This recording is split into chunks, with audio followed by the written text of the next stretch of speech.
Afinal, introversão é pecado? Jesus foi um líder que conhecia as multidões e um homem que soube buscar o silêncio para ouvir a Deus. A Bíblia afirma que Jesus se retirava para lugares solitários e orava. Isso acontecia frequentemente, até mesmo após grandes milagres ou pregações em meio a multidões.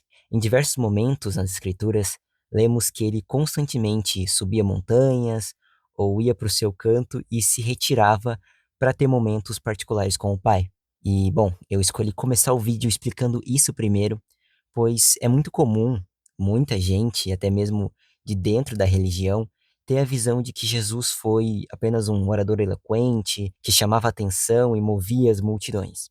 Que, de certa forma, sim, é verdade, mas a Bíblia deixa claro também que ele prezava igualmente sua solidão e a vida de oração. O exemplo de Jesus é justamente de equilíbrio.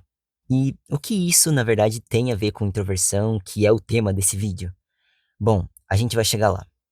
Vindo para um contexto moderno, é muito comum ouvir ou ler de algumas pessoas de que quem não marca presença, quem não aparece, não é lembrado. Ou não participa, quem não está nas rodas de conversa, logo está perdendo algo ou até mesmo está atrasado. E isso é um engano grave. Eu fui atrás de algumas definições de introversão, extroversão e tudo mais, ligadas ao tema da religião, e eu encontrei aqui que introversão e extroversão são traços de personalidade, apenas. Ou seja, não é necessariamente errado para um cristão, por exemplo, ser introvertido ou extrovertido. Deus não exige que todos sejamos naturalmente comunicativos ou festivos, até porque se fosse assim mesmo, todos nós nasceríamos iguais, né? Com praticamente a mesma personalidade. E o que Deus quer de nós é, sobretudo, um coração sincero. Chamados a amar o próximo, introvertidos o fazem em silêncio e com a sua sutileza, assim como pessoas introvertidas podem fazer isso por meio de grandes reuniões e interagindo com muitas pessoas, por exemplo. O problema só surge mesmo se alguém usa o seu jeito calado para se afastar dos outros por medo ou por orgulho. Portanto, ser reservado não é sinal de estagnação espiritual, de fracasso, fraqueza ou pecado, mas sim parte legítima da sua personalidade. Bom, esse canal já existe há algum tempo e eu venho pesquisando, lendo e buscando sobre personalidade e comportamento há um bom tempo. Logo, eu encontrei muito material de muitos especialistas que explicam que introversão não é apatia por pessoas, mas sim sensibilidade a muitos estímulos. Eu sou uma pessoa introvertida, desde que eu me entendo por gente. Eu não tenho aversão a estar numa festa lotada, mas de fato eu prefiro muito mais estar em ambientes com menos gente, onde eu possa conversar um a um com as pessoas, com mais calma, com mais atenção. Em outras palavras, o introvertido não foge das pessoas por medo de interagir ou por desprezo, ele pode simplesmente estar se sentindo esgotado pelo barulho ou pela confusão, preferindo interações mais calmas, mais profundas. Outro resumo útil é dado pelo God Questions. Os introvertidos evitam multidões, não gostam de conversa fiada, desfrutam de longos períodos de solidão e preferem conversas profundas. Legal, né? Não dá para dizer que isso não tem valor. Bom, e como fica a vida em comunidade? Afinal, nós também estamos falando aqui de vida espiritual, que muitas vezes é vivida na igreja, em grupo, que é de onde grande parte da ansiedade pelo julgamento alheio e do receio de não se encaixar ou ser aceito vem. Há um tempo atrás, eu cheguei a ler o depoimento de uma psicóloga cristã, que eu não lembro o nome dela agora, infelizmente, mas basicamente ela contava como a igreja ajudou muito a reduzir o impacto da timidez na vida dela, pois participar de atividades desde a infância, como ler versículos ou passar recados, participar de grupos de oração, deu a ela uma espécie de treino social gradativo. Sem falar que compromissos religiosos trazem uma certa estabilidade à vida.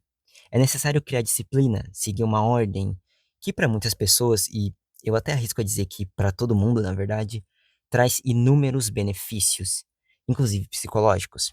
É essa estabilidade que eu estou falando que, quando reforçada pelo apoio de amigos e de outras pessoas, tem o poder ainda maior de transformação para uma vida de satisfação e uma vida em comunhão.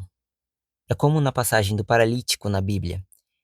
Jesus estava passando por uma cidade chamada Cafarnaum, e ele já era muito conhecido pelos seus milagres, então muitas e muitas pessoas mesmo o seguiam, pedindo por sua cura. Então chegou um certo momento ali das andanças de Jesus em meio à multidão, que era tanta gente seguindo ele que ele ficou praticamente preso numa casa, rodeado de pessoas por todos os lados. Então, um paralítico que estava ali no meio dessa confusão e queria muito tocar em Jesus, falar com ele, viu que ele não conseguiria chegar com facilidade até Jesus. Porém, ele tinha outros 4 amigos que, vendo aquela situação, o carregaram para cima da casa e o desceram por um buraco no telhado para que ele chegasse até Jesus. Então, Jesus, impressionado, né, com aquela persistência e a fé daqueles homens, perdoou e curou o enfermo. E ele saiu daquela casa naquele dia carregando a sua própria maca. Bom, o que eu quero trazer aqui com essa passagem é, em resumo, né, sobre a igreja, que, quando saudável, né, é uma comunidade que se une e colabora para vencer obstáculos. E não é necessariamente uma máquina de julgar personalidades mais retraídas ou expansivas, ou pelo menos não deveria ser. Então, o que a gente deve ter em mente é que a igreja é como um grande corpo com diferentes membros: falantes, quietos, pessoas racionais, pessoas sensíveis, intelectuais, emocionais. Cada um tem o seu papel único. E como dizem Provérbios, como ferro afia ferro, assim um amigo afia o outro. Os extrovertidos aprendem a calar na presença de Deus e a ouvir mais. Os introvertidos, por outro lado, podem aprender a se expressar melhor, compartilhar os dons, compartilhar orações. Na prática, imagina uma dinâmica em que ambos trabalham juntos. Cada um pode ajudar o outro a crescer. O Espírito Santo atua em cada um segundo os seus dons e fortalece todos. Afinal, Deus nos criou com diversos pontos fortes, pontos fracos e diferentes personalidades. Essa variedade, essa graça uniforme, engrandece a igreja, pois Deus usa qualquer pessoa dedicada, seja ela expansiva ou reservada. Outro ponto muito importante que eu queria destacar é que, ao contrário do que muitas pessoas pensam, ser introvertido não impede ninguém de liderar bem, liderar outras pessoas. Muito pelo contrário. Muitos líderes e pastores calmos têm pontos fortes importantes.